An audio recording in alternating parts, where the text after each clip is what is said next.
Okay, so in this part of the challenge, we are actually going to add more detail to our functions and graph them.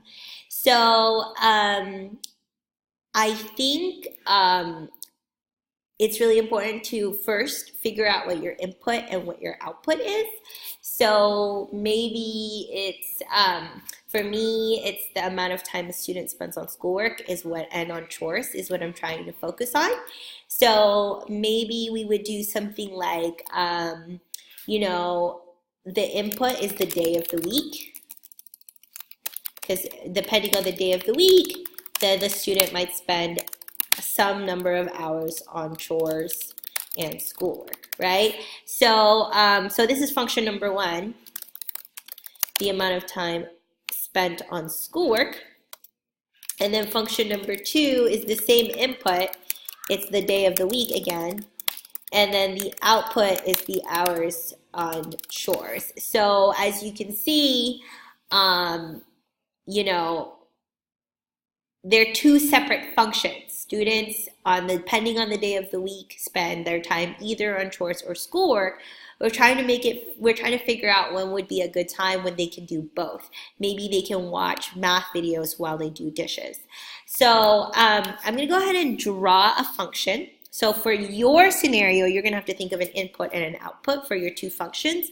Your input should be the same and your output should be the same unit, because they're on the same graph, right? As you can see, my input is the same day of the week and my output is the same, it's the hours. If they're not the same, you can't place the two functions on the same graph. It will not work out. So make sure that you're hashing out your scenarios so that your input and your output is the same for your two functions. So I'm going to go ahead and create a graph. It doesn't have to be super accurate, but I want a general idea of what you're going for. So for me, I'm graphing. First, let's do a graph of the schoolwork. You should do both of these on the same graph so you can see where they intersect. So for me, I'm going to go ahead and create a XY axis. As always, we're going to use the first quadrant because there's no such thing as a negative amount of days, and there's no such thing as negative hours, right? So we will only need the positive x-axis and the positive y-axis. So you can go ahead and label your input. For me, it's days of the week. That's my x-axis. And my y-axis is number of hours, right, that I spent on whatever it is. So either schoolwork or chores. So I'm going to go ahead and label my days of the week. So let's say I've got Monday, Tuesday, oops. And you have graphing lines in your notebook. So you really shouldn't have to, make sure you follow the lines in your notebook to make it easier on yourself. Just create a XY axis, label your units instead of like drawing little lines. You should just use the lines that are already there to create your. So we have Monday, Tuesday, Wednesday, Thursday, Friday, Saturday, and Sunday. So we're going to label all those days. So here we have Monday, Tuesday, Wednesday, Thursday, Friday, Saturday, and Sunday. Okay? Then maybe they spend, let's say like up to 8 hours total for everything. So we've got 1,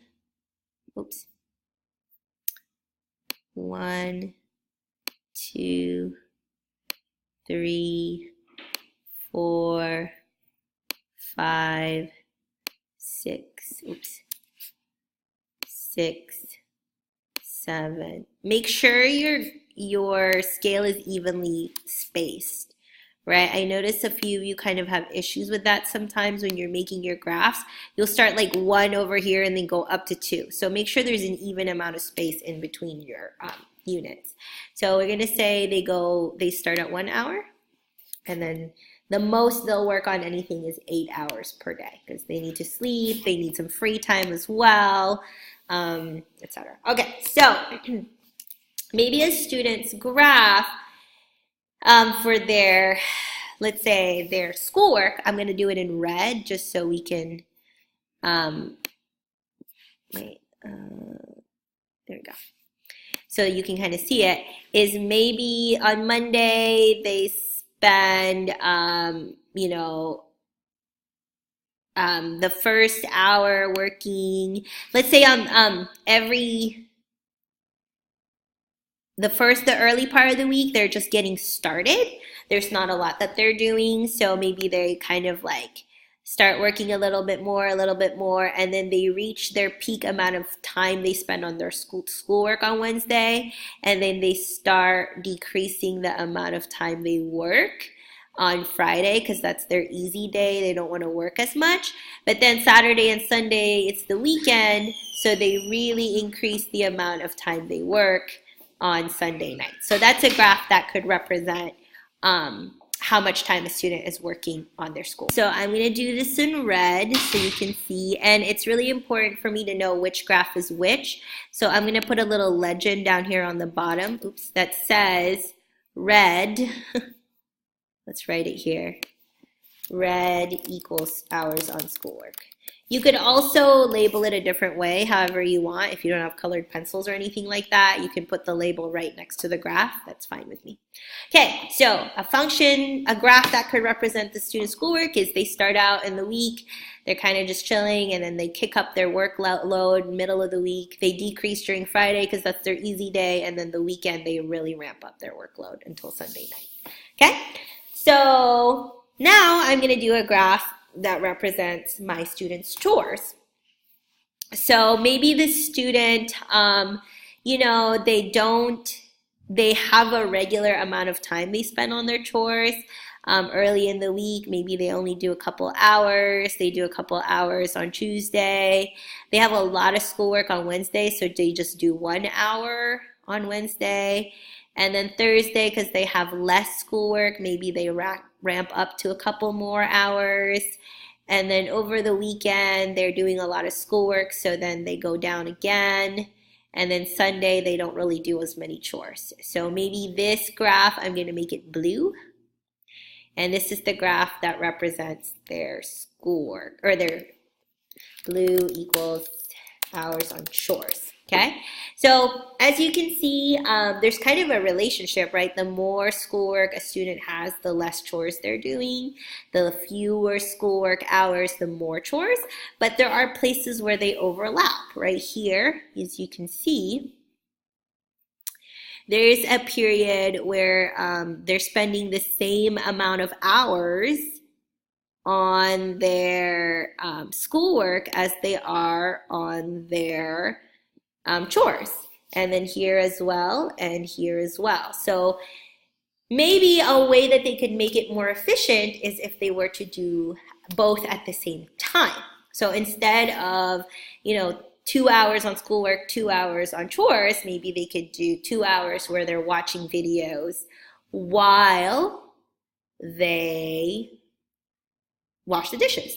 Or maybe while you're babysitting, you can read one of your books when the baby is sleeping. So there's, a way for these places, these intersections to happen.